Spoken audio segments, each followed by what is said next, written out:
Welcome to the Storyteller's Mind Movie Makers, the podcast where stories are not just told, they are felt.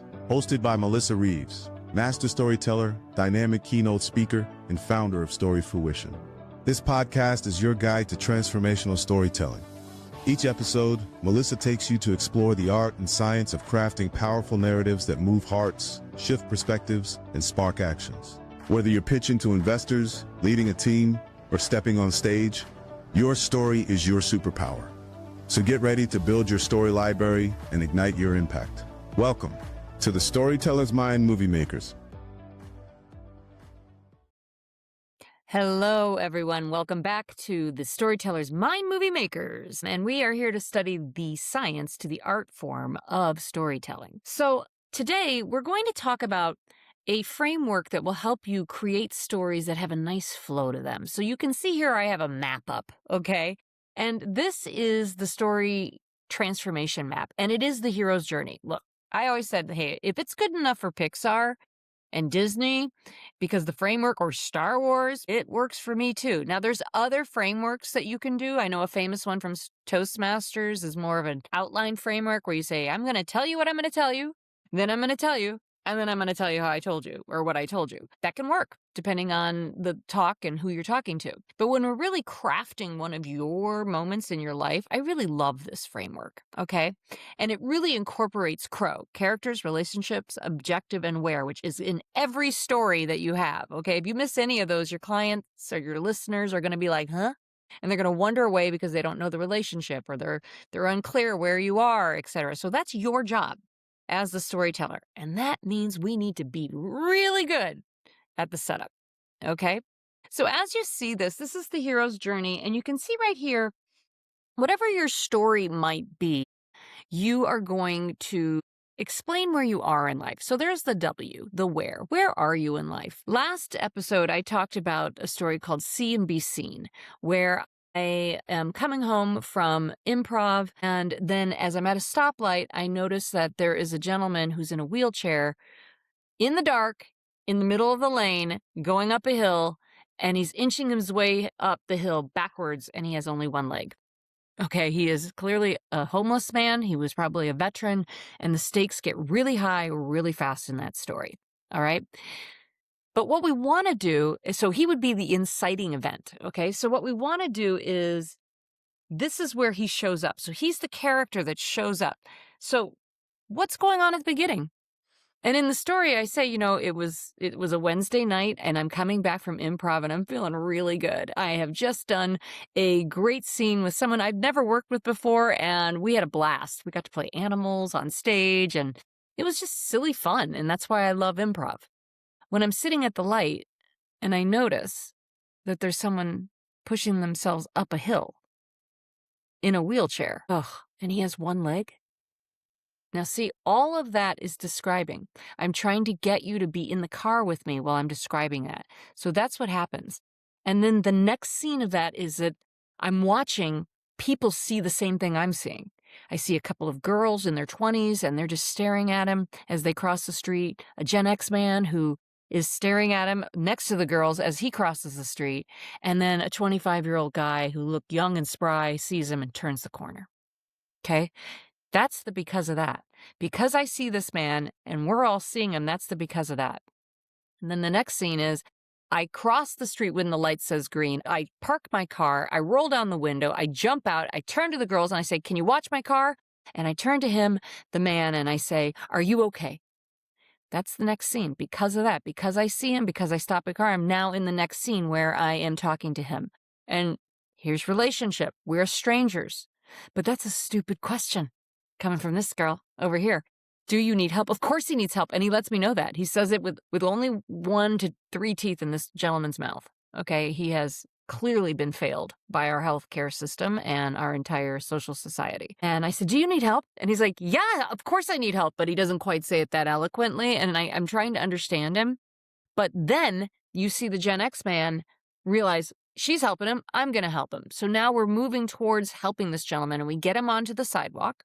Okay, then the gentleman said, I think he needs food. And he's like, well, I'll push him up to the top of the hill. Now I'm looking back at my car, and the girls are still staring at the whole situation and they say, I didn't know if he needed help. Really? We all knew he needed help. Okay, so there's the aha right here. The aha is we all saw pretty much the same thing. We saw a homeless person with one leg in a wheelchair going up a hill in the middle of the night, in the middle of the lane. He could get hit, and we questioned ourselves if we should step in or how far we would step in. That aha moment of acting quickly and not allowing the chatterbox to go, which I did act well there, but I didn't carry it through. And so, because I gave it to the Gen X man, now I'm looking at my car, and I guess I could say, oh, I had an excuse. I had to get back in my car. But maybe I could have just parked it, right? I could have parked it and stayed on course with the whole situation. But then I know that that gentleman, the Gen X guy, and the homeless man were going to go on their adventure. And as a storyteller, I could see that too. So once I came back to my car and the girls were like, I didn't know if he needed help. The aha was, we all knew we needed help. And from that, I have not stopped thinking about that event. So I have changed from that. So I'm over here now. I'm not the same person who got into my car, who left improv to go home because of that gentleman. And because of our collective confusion, fear, paralyzation, if you will, of taking action. And it's not a story of shame. It's a story of study, of awareness.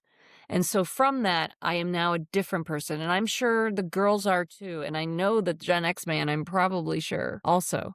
But I hope that we gave hope to that gentleman that was in the wheelchair. I hope. But that is the layout that you can tell the story, okay?